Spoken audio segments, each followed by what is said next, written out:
what you're doing is bringing it through modern venues to a bigger audience.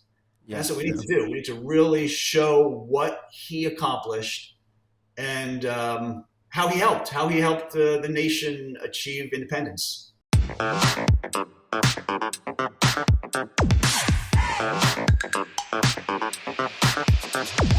Well, here we are, back on the journey, still drinking our mega pint of coffee. That's right. I think we need to clarify that on every show. This is just coffee. Just coffee. Anyways. In case anybody's wondered. Well, so welcome back, brother. Welcome back, man. Continuing to unravel the Peter Francisco's story. Yes. In particular. Obviously, we just talked about Patrick Henry and that moment in time, but now 1776. What we see in history is he joins up with the Continental Army. He actually joins with for the history geeks. They're like, what regiment? Mm-hmm. It was the 10th Virginia Regiment for you history geeks out there. Yeah. So he joins up with it. It was actually I'm actually from Baltimore, and what we see him in history is he's in Maryland where he kind of checks in, and of course he's a massive dude. So they give him a musket, and he's like, and just for our viewers, that or maybe just how big was he? So that's true. We haven't talked about that too much. So what we see in history, he was 6'6", 260 pounds. Right. We call that an NFL linebacker today is what we call that. That's a massive dude today, but even more massive back in the 1700s. Like nobody was that big. Nobody. Anybody. If you've ever been to Williamsburg, you actually can go see their homes and their beds that tiny. They're tiny. Right. The average man was 5'6". Right. So, I mean, truthfully, Peter Francisco was like Shaquille O'Neal. Yeah, it was just. I mean, picture just a 7'1" dude with a musket or a sword coming at you on a battlefield. Like you'd be like, oh, hell no. Right. So that's Peter Francisco. We see he joins up with the Continental Army, 10th Virginia Regiment for you history geeks. And then we see him in multiple different battles in the Northern Campaign. Again, the history geek knows in the American Revolution, there was a Northern campaign for multiple years, and then there was a Southern campaign for the last couple of years. So in history, we see he was at the Battle of Brandywine, which is right around Philadelphia. Yep. There was been some there, epic, actually. You've been there. Well, just going to Philly so much for QVC, I've been all over those battlefields, and it's super dope. Yep, that's right. We see him at the Battle of Monmouth over in Jersey. Mm-hmm. We see him the Battle of Mud Island, the Battle of Mud Island was just right there. Actually, the Philadelphia airport where you're talking about, anybody who flies into the Philadelphia airport, you fly right over top of a historic site for Mud Island. I didn't know that's what it is. I did a whole Peter Francisco performance there cool. years ago, signing books I see that all the time. They still have battleships and stuff parked out in front on the river there. That's right. Matter of fact, the story there of that battle was the British came up the Delaware River, I think it is, right there, and they just fired like cannons on the fort. And literally half the men that were stationed there were killed. Half of them. Wow. Peter Francisco, again, God's providence, survives. So you see him in that. You see him in Valley Forge, which is right there outside of Philadelphia. Again, that was not a battle, but I forget how many men died, but just because of the rough winter. Yes. 10,000 men were stationed there with George Washington and his men. I forget how many actually died because of the harsh winter. Not enough food, clothing. I mean, just a harsh. Peter Francisco actually gets sick there. Again, God's providence survived. So we see the Battle of Stony Point was also up in New York. And so Peter Francisco's there. He's actually wounded, left for dead at the Battle of Stony Point. Right. So we see him all in that Northern campaign. And today there's multiple monuments in the North for Peter Francisco. And so we've got a guest today kind of coming in to weigh in on Peter Francisco's legacy in the North, in the New England area, with multiple monuments that stand in his honor. Right. And so Paul Matinho is the owner of the Luso Americano, which is the largest Portuguese American newspaper in the United States. And so welcome to the program, Paul. Welcome, Paul. Glad to be here. Thanks for having me. Yeah, man. Yeah, so Paul, we're about the same age. We're all, that midlife, but you remember way back when you were a kid, your grandfather talking about Peter Francisco, and talk to us about that. I do. Well, my grandfather started the newspaper in Newark, New Jersey, the Ironbound section, which is the largest Portuguese community in the United States. He started the paper in 1928 with a few other local businessmen. And he had just come over from the island of Madeira 8 years before that in 1920. So he was a relatively recent immigrant. And over the years, he had heard things about Peter Francisco. And I guess it was during the 1950s or 60s where he eventually got some either printed material, or he got some more details on Peter Francisco, and said, "Hey, this story demands, recognition. We need to let our readers know who Peter Francisco is." So I believe it was probably the early 60s when he went to the local officials in Newark and got them to name a park after Peter Francisco. So there's a Peter Francisco Park in the Ironbound section of Newark, adjacent to Penn Station, which is the major rail line between Newark and New York Penn Station. So it's a real central location in Newark. And that was 1966. And then once that park was named, I guess the local Portuguese said, "Hey, we need to have a monument." I guess he had realized that there were monuments elsewhere. Maybe in North Carolina, there was already a monument. I don't know if there were others before that. Yeah, the monument in North Carolina was built for Peter Francisco around the turn of the century, 1911, if I remember right. So that's at Guilford. Yeah, Guilford Courthouse, in Greensboro, North Carolina. So that might have been the only one at that time so far. Maybe the one in Massachusetts was built. I'm not exactly sure, but yeah. So anyway, keep going. So I guess the thinking was, hey, a monument. We need to have a monument for Peter Francisco, this famous Portuguese-American war hero, in the largest Portuguese community in the United States, Newark. Absolutely, right. Yeah. It took them 10 years, from 66 to 76, to gather enough funds. I think it was privately funded, through donations. And the bicentennial year, I think it was June 27, 1976. They had the official unveiling of this monument in Peter's name in the Peter Francisco Park. Wow! And I remember being there. I guess I was around 11. I remember being there. My grandfather giving the speech. The Portuguese, and especially my grandfather, he was like a Paul Henry of Portuguese. He gave these orations that lasted hours long. He was so big. With the arms swinging and the loud voice, and he had an accent because he came over when he was 20. But he was so patriotic, and he respected so much the freedom that that he had in the new country, the United States, which the Portuguese didn't really have in Portugal. It was authoritarian rule there for over 40 years with the dictator Salazar.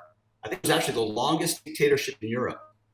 So really? That's what the Portuguese were. Yeah. So finally in 70, just 2 years before the unveiling of the statue in 74 is when the revolution took place in Portugal. Right. When the dictatorship essentially ended and democracy finally was established in Portugal. And that was a huge event. So people really felt liberated. So this thing with Peter Francisco and the monument and celebrating the independence of the United States was really a huge event for the Portuguese, especially since it was in honor of a Portuguese American that was a war hero that really no one or very few people knew about. Wow. Man, it's crazy, Paul, because I've been on this journey now with Travis for 6.5 years. And like what you're just talking about, I've never heard before, man. I mean, this story, even for me, just keeps getting bigger and bigger. Right. It's just amazing. It really is.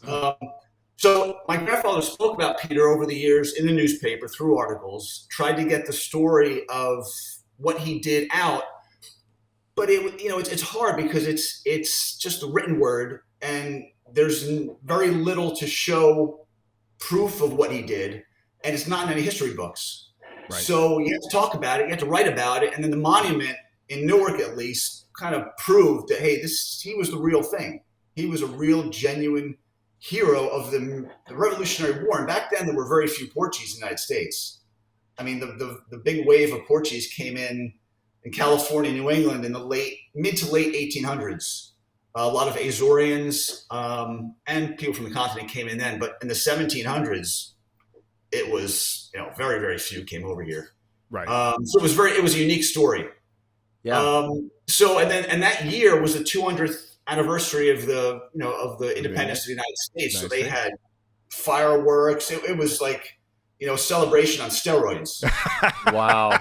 I love it. Celebration on The steroids. following week after the ceremony unveiling was the big parade, the July 4th 200-year anniversary.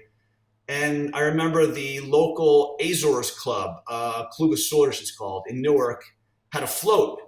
And somehow I got on that float. I remember kind of surfing on the front. I wasn't dressed in a special outfit, just like my greasy hair and smirk on my face, my shorts and T-shirt. But I was on the float, and there was a replica of the Peter Francisco statue, which was only at that time a few days old. Oh, that's awesome. Yeah, it was cool. So we were going down Ferry Street in the main drag in Newark, showing everybody what this new monument in Newark was all about. That is awesome. That's cool. It. I love it. It was really something.